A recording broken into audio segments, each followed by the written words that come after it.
감사합니다. 은혜롭고 아주 아름다운 찬양이었습니다. 한 왕자가 있었습니다. 그런 세상에서 제일 아름다운 손을 가진 처녀와 결혼을 하겠다고 공공연히 말을 하였습니다. 남자의 취향이 이렇게 좀 여인의 손에 있는 거예요. 오늘 이야기는 예수님의 발에 꽂혀 있는데 이 손에 이렇게 집중을 하는 그런 왕자였습니다. 고관 대작들은 제각기 이 부원군이 되려고, 그러니까 왕자의 장인이 되려고 자기의 딸이 얼마나 손이 고운가 이 손을 곱게 이렇게 간직하도록 노력을 하였습니다. 그래서 무슨 일이든 손으로 하는 일은 시키지 않고 손을 예쁘게 가꾸도록 당부하였습니다. 어느 날이었습니다. 한 아름다운 소녀가 무엇 때문인지 아파서 어쩔 줄 몰라 하며 날뛰는 불쌍한 말을 바라보게 되었습니다. 말은 그 동물들 중에서 감정이 가장 예민하고 그리고 복잡한 그런 동물이라고 알려져 있죠.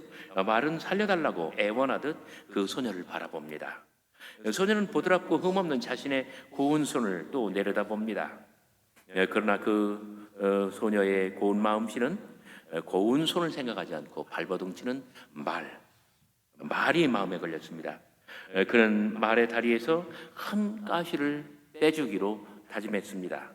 그 과정에서 이 발버둥치는 말 그리고 어린 소녀의 그 여린 손, 소녀의 손은 삐투성이가 되어 여기저기 긁혀서 뭐랄까 가려야만 하는, 가릴 수밖에 없는 큰 상처를 입음합니다. 왕자는 짝을 고르는데 이 소녀의 손을 바라보게 됩니다. 영문을 물으니 이 소녀가 그 말의 다리를 구하다가 이렇게 되었노라고 이야기를 합니다. 왕자는 두말할 것 없이 이 소녀를 자신의 아내로 맞아들이게 되었습니다. 여러분들의 손을 한번 바라보십시오. 여러분들의 손은 섬섬옥소입니까? 그보다 더 아름다운 손은 봉사와 희생의 흔적이 있는 그러한 손, 열심히 섬겨서 상처난 손, 너무나 일을 많이 해서 뭉툭해진 손, 그러한 손이, 그 거칠은 손이 더 아름다운 손이라는 뜻입니다. 한 권위 있는 조사에 의하면 교회 생활에 깊이 헌신하며 하나님께 헌신하는 사람들의 이 행복지수, 그 다음에 그 사람들이 얼마나 건강한가, 이런 모든 면에서 헌신된 삶을 사는 사람들이 더욱더 월등하다는 통계가 나왔습니다. 적어도 4가지에서 큰 차이를 보인다고 하는데, 첫째, 하나님께 헌신한 사람들이 훨씬 더 행복감을 크게 가지고 살아간다고 합니다. 그들 중에 60%가 자신은 아주 행복하다고 반응을 보였고, 자신의 생애를 만족스럽게 어떤 큰 자존감을 가지고 살고 있었다는 거예요. 하나님 앞에 헌신하는 사람이 훨씬 더 행복하게 산다는 거예요. 두 번째, 하나님 앞에 헌신하며 사는 사람들은 가정생활이 튼튼하대요. 왜 그런고 했더니 이 가정생활이 훨씬 더 화목하고 이혼율이 낮고 집안의 분위기가 훨씬 더 좋다는 거예요. 세 번째로는 하나님 앞에 헌신하며 사는 사람들이 이 다른 인종, 다른 종교를 믿는 이런 자기와 다른 사람들과 함께 살아갈 때에 어떤 관용, 이해심, 이런 것들이 훨씬 더 높다는 거예요. 그래서 인간관계가 원만하고, 그래서 사업도 잘 풀리고, 이렇게 뭐 절대적으로 그렇다기보다는 통계적으로, 비교적으로 그렇게 된다는 거예요. 마지막으로 하나님께 헌신한 사람들이 지역사회 봉사 활동도 훨씬 더 많이 한다고 합니다. 그래서 그러한 사람들이 시간과 비용을 들여서 대개 한 45%의 사람들이 자기 마을에 가난한 사람들, 집 없는 사람들, 노인, 심신장애자, 이런 사람들과 잘 어울리면서 행복하게 살아갔다고 합니다. 오늘의 이야기는 진정한 헌신이 무엇인가 보여주는 이야기입니다. 특별히 교회에서 권사님들, 집사님들, 또 이렇게 권사님이 되고 싶은 사람, 이런 사람들은 굉장히 주목해 봐야 할 그러한 내용이기도 합니다. 때는 6월절 엿새 전이었습니다. 그러니까 이번 주 그 목요일 날 주님께서 체포되시고 금요일 날 정오에 돌아가신다고 한다면 엿새 전, 그러니까 어제 저녁 일몰 시간에 일어난 사건입니다. 해질녘이었습니다. 마가복음 14장 3절에서는 예수님의 고난 이틀 전 사건, 장소는 베다니였다고 하는데 예수님께서는 당신의 공생의 생활을 마무리하면서 여리고에서 출발하여 베다니와 벳바게를 경유하여 예루살렘에 도달합니다. 여러분, 지도에서 붉은색 루트는 오늘날 현대인들이 자동차를 타고 갈 때 여리고에서 이 빨간색 요 루트를 타고 예루살렘까지 갑니다. 근데 2000년 전 예수님께서는 자동차가 없던 시절 아니에요? 그냥 사람이 보행으로 걸을 수 있는 길이죠. 저 파란색 루트를 따라서 우리 주님께서 예루살렘에 가시는데 그 길에 90% 정도 진행하면 베다니와 벳바게가 있고 감람산을 넘어서 예루살렘으로 들어가십니다. 오늘부터 시작하여 목요일 밤에 예수님께서 체포되실 때까지 예수님께서는 늘 베다니에 머무십니다. 베다니를 베이스 캠프로 하여서 아침에 일어나서 예루살렘에 들어가서 무슨 일을 하고 다시 베다니로 돌아오시고, 지금 지도 맨 오른쪽이 베다니예요. 그래서 이렇게 돌아서 이렇게 가면 죄송합니다. 이렇게 가면 예루살렘에 되죠. 그래요.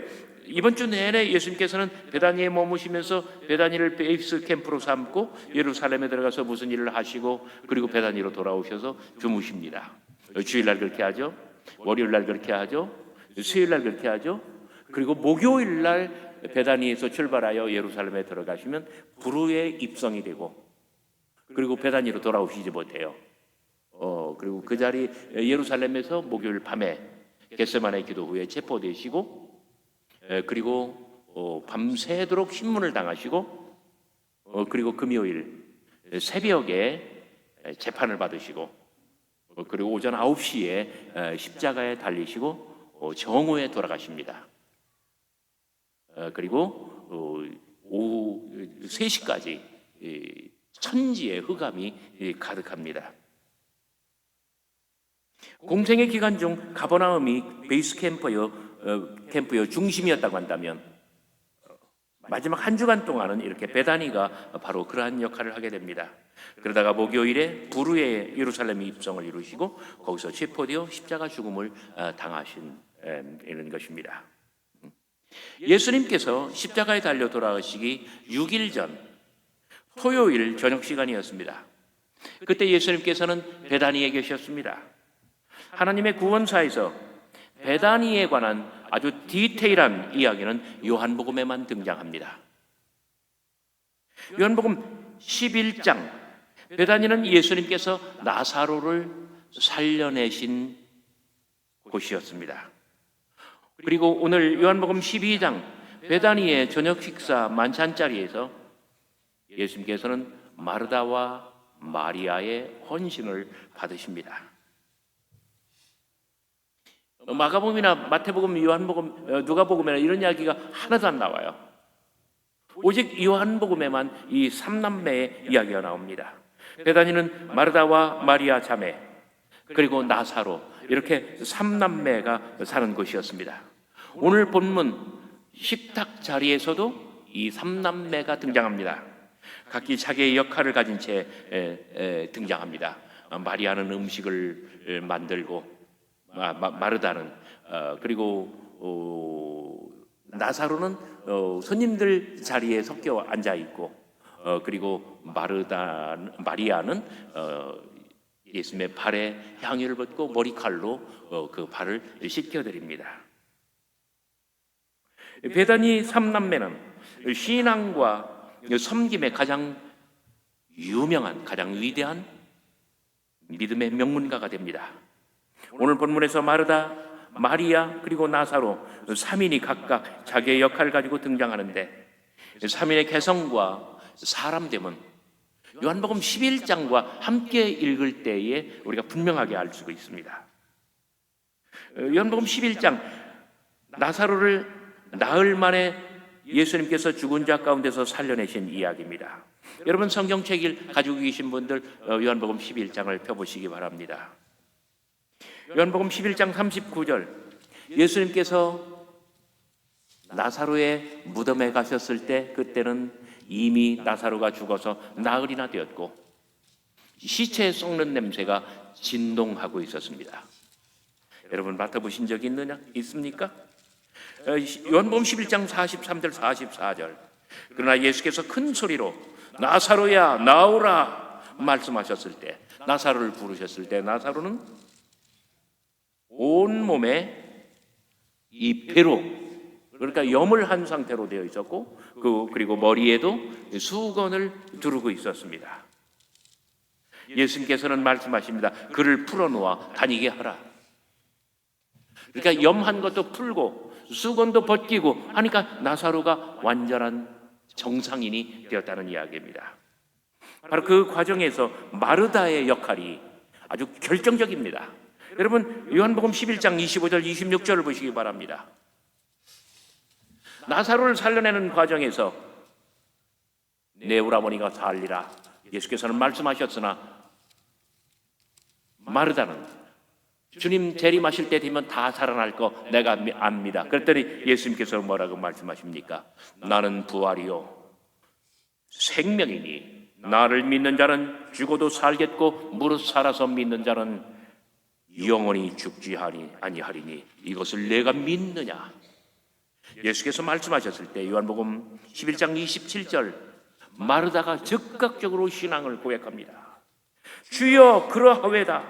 주는 그리스도시요 세상에 오시는 하나님의 아들이신 줄 내가 믿나이다. 어쩌면 예수님의 말씀에 곧바로 이렇게 반응을 하면서 신앙을 고백할 수가 있겠습니까? 사람이요, 제가 살다 보니까 그래요. 60이 훨씬 넘도록 살다 보니까 여러분들은 더 많이 겪으셨고 더 많이 깨달으셨겠지만, 우리가 마음속에 어떤 생각을 가진다 할지라도 즉각적으로 이 말을 하는 것은 정말 용기, 지혜, 재치가 있어야 되는 거예요. 그런데 마치 미리 준비한 것처럼 그 마르다가 어떻게 신앙을 고백해요? 주여 그러하외다. 주는 그리스도시요 세상에 오시는 하나님의 아들이신 줄 내가 믿나이다. 마르다의 신앙 고백은 요한복음 전체를 통해서 가장 위대한 신앙 고백이에요.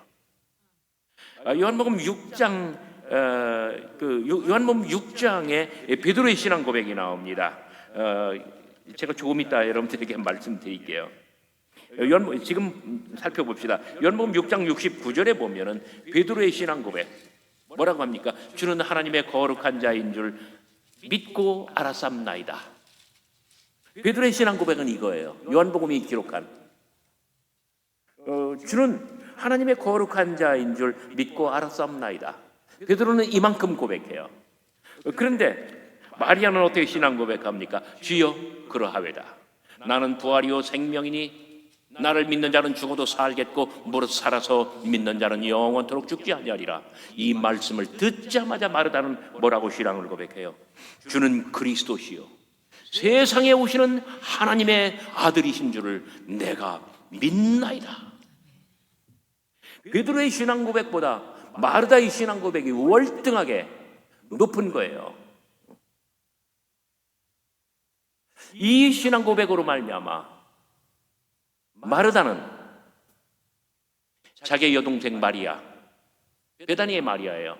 그리고 요한복음 20장에 나오는 막달라 마리아, 자기의 여동생 베다니 마리아, 그리고 요한복음 20장에 나오는 막달라 마리아와 함께 요한복음 전체의 이야기에서, 아니면 예수님의 공생의 전체 기간 중에서 가장 위대한 믿음의 거인,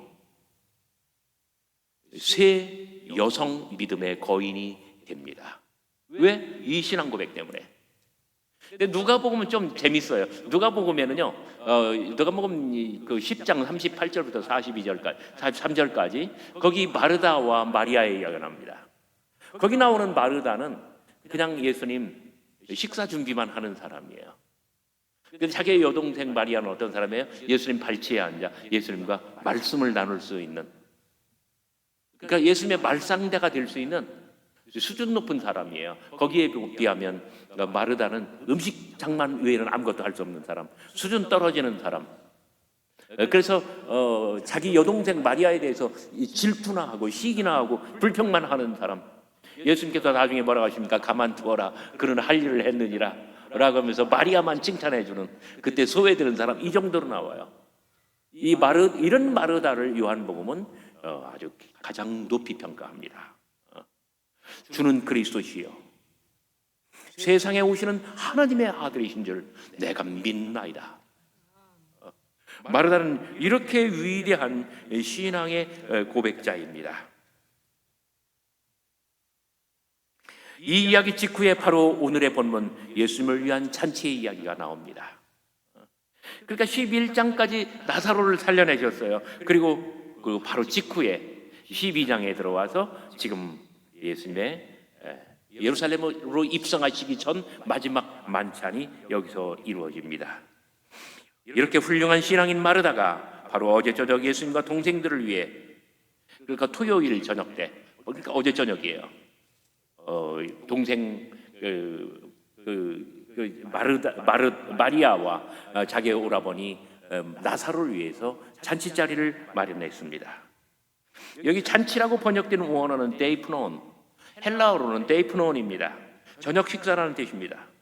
오늘 본문의 식사 자리란 예수님께서 나사로를 죽은 자 가운데서 다시 살리신 것을 기념하고 그리고 주님 앞에 감사하는 그러한 잔치입니다. 참고로 요한복음에서 최후의 만찬 자리는 13장 1절부터 시작이 됩니다. 요한복음에서 예수님의 공생애는 갈릴리 가나의 혼인잔치 이야기로 시작하여 베다니 나사로의 부활을 기념하는 축하연으로 끝이 납니다. 그러니까 공생애의 시작은 가나 혼인잔치, 공생애의 마지막은 지금 마르다가 헌신하는 이 잔치. 모두가 다 생명의 이야기입니다. 자, 마르다는 어떤 사람입니까? 12장 2절, 우리말로는 마르다가 일을 하였다라고 번역을 했습니다. 원어로는 디아코네오, 디아코니아. 무슨 뜻이에요? 섬겼다. 우리 주님께서 그 잔치 자리에서 잡수실 수 있도록, 그리고 자기의 오라버니 나사로와 많은 사람들이 함께 식탁에서 즐길 수 있도록 마르다는 음식을 장만하고 빵을 굽고 그리고 모든 것을 서빙합니다. 그는 식탁에서 섬기는 사람입니다. 주는 그리스도시요 세상에 오시는 하나님의 아들이신 줄 내가 믿나이다. 이렇게 일찍이 신앙을 고백한 마리아, 그가 예수께서 동생 나사로를 살리신 것을 감사하며 음식을 장만하는 것입니다. 자, 이렇게 신앙과 실천이 일치하는 섬김, 이러한 헌신, 오직 예수님과 사람들을 위해서 잔치를 준비하는 이러한 헌신. 마르다처럼 신앙도 훌륭한 사람이 자기의 손을 들어 주님과 사람들을 섬기면 이것이 신앙의 가장 큰 덕목이 될 것입니다. 마르다가 음식을 장만하고 예수님과 사람들을 섬기는 그 섬김을 통하여 예수님은 하나님의 구원사에 새로운 페이지를 써내려 가실 수가 있습니다. 음식을 장만하고 섬기는 것이 그저 한 끼 식사에 기여하는 것일 수도 있지만 때로는 바로 그러한 섬김을 통해서 하나님께서는 당신의 구원사, 위대한 큰 발걸음을 떼실 수 있다는 뜻입니다. 요한복음 12장 2절 잔치자리에 증인으로 나사로가 앉아 있습니다. 11장 39절에서 그는 죽었고 나흘이 되었을 때 무덤에서 시체 썩는 냄새는 진동하였습니다. 11장 44절 그러나 그는 죽은 자들 가운데서 막 살아났습니다. 그리고 12장 2절 나사로는 그때 살아나서 지금 손님들과 함께 그리고 주님과 함께 잔치자리에 앉아 있습니다. 함께 앉아 있다는 것은 함께 앉아 있는 그들은 죽은 자가 살아난다는 것이 무엇인지 지금 현장에서 두 눈으로 똑똑하게 목도하고 있습니다.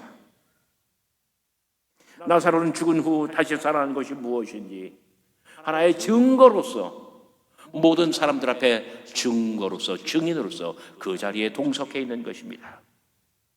우리들 삶의 현장에는 이렇게 우리 주님의 부활과 우리 주님의 죽음, 우리 주님의 부활이 늘 곁에 있는 법입니다.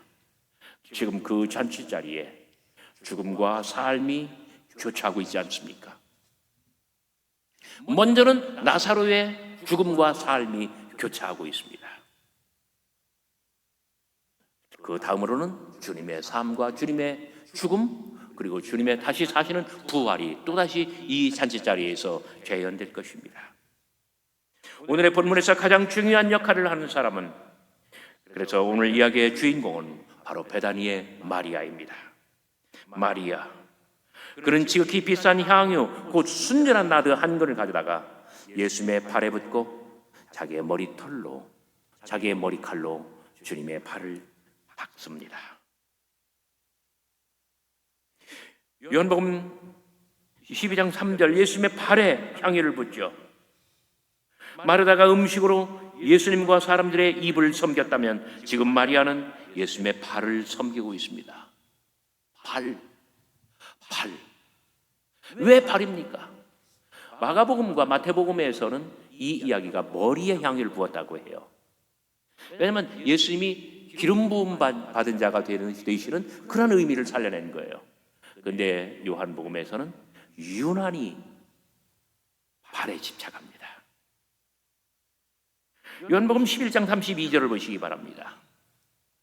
우리 주님께서 나사로를 살리시기 직전 마리아는 주님께 달려와 주님의 발 앞에 무너집니다.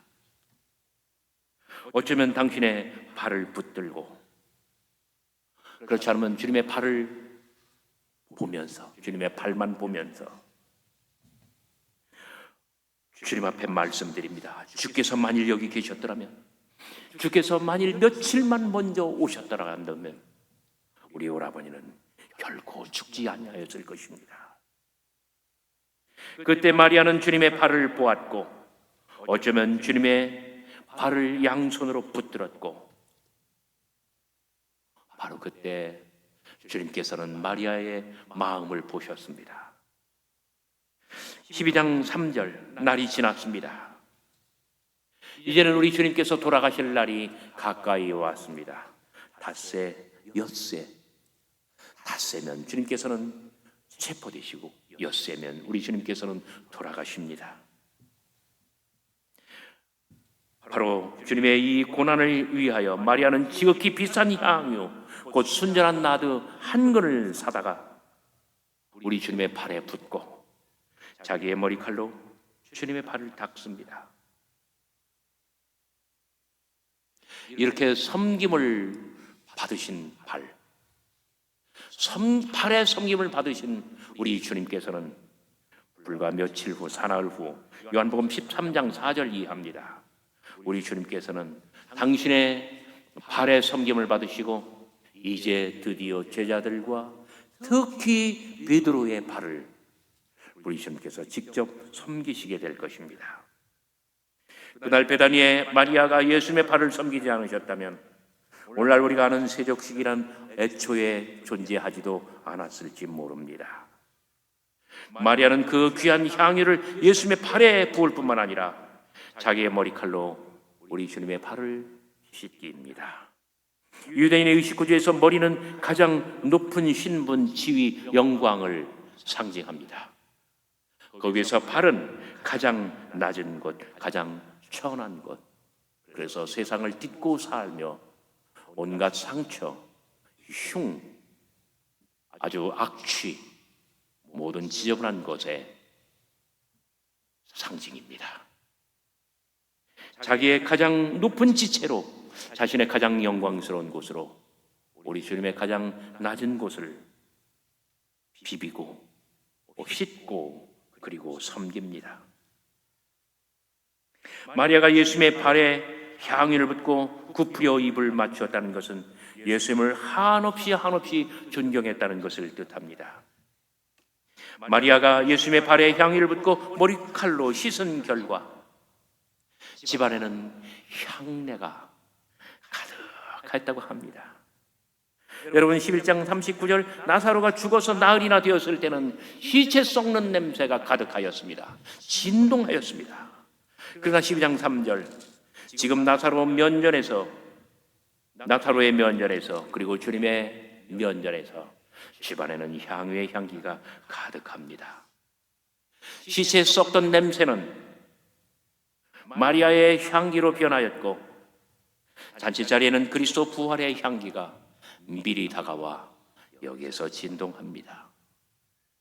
바로 그때 가룟 유다가 자기의 속내를 드러납니다. 이 향유를 어찌하여 300데나리온에 팔아 가난한 자들에게 주지 아니하였느냐? 그는 돈만 아는 사람입니다. 하나님의 계획에는 무관심하고 자신의 돈 관계에만 집중합니다. 그러나 예수님의 생각은 달랐습니다. 가만두어라. 나의 장래할 날을 위하여 그것을 간직하게 하라. 가난한 자들은 항상 너희와 함께 있거니와 나는 항상 함께 있지 아니하리라. 다시 베다니의 마리아가 복음의 각광을 받습니다. 모두들 마리아를 그냥 내버려 둬야만 합니다. 그는 우리 주님께서 장례를 받으실 날이 가깝기 때문에 자기의 가장 귀한 것으로 우리 주님의 발을 섬기고 주님의 생애 전체가 향내 나도록 그렇게 복음의 가장 결정적인 순간에 기여하는 헌신자로 입적하게 됩니다. 베다니 신앙의 명문가 안에는 3남매가 살고 있습니다. 마르다는 예수님의 공생애 중 가장 중요한 신앙을 고백했고, 그리고 공생애를 마감하는 가장 의미 있는 만찬의 자리를 마련하였습니다. 나사로는 몸소 죽었다가 다시 살아난 장본인으로 예수 그리스도의 고난과 부활의 선례가 되어 지금 잔치자리에 앉아 있습니다. 나사로를 매개로 하여 베다니 마리아는 예수 그리스도의 죽음과 부활을 예표하며, 그는 오늘 그의 헌신이 있기 때문에 예수님의 공생애는 이제 순환사화로 넘어가는 분기점을 마련하고 있고, 하나님께서 이끌어 가시는 구원사 그 결정적인 순간에 마리아는 가장 멋진 헌신으로 주님의 마음을 기쁘게 하고, 그리고 복음의 레파토리, 예수님 생애의 가장 아름다운 한 장면을 장식하게 되었습니다. 오늘 사순절을 시작한 고난주간으로서 예수님의 고난받는 한 주간을 시작하면서 정말 이 놀라운 사건이 저와 여러분들 모두의 가슴에 길이 남아 우리도 본받는 믿음과 신앙의 귀한 이야기가 됐으면 하는 뜻에서 이야기 함께 나누었습니다. 기도하시겠습니다. 거룩하신 주님, 이 아침에 저희들 주님 전으로 불러주시고 우리 주님과 함께 발걸음을 떼어 예루살렘으로 들어가게 하여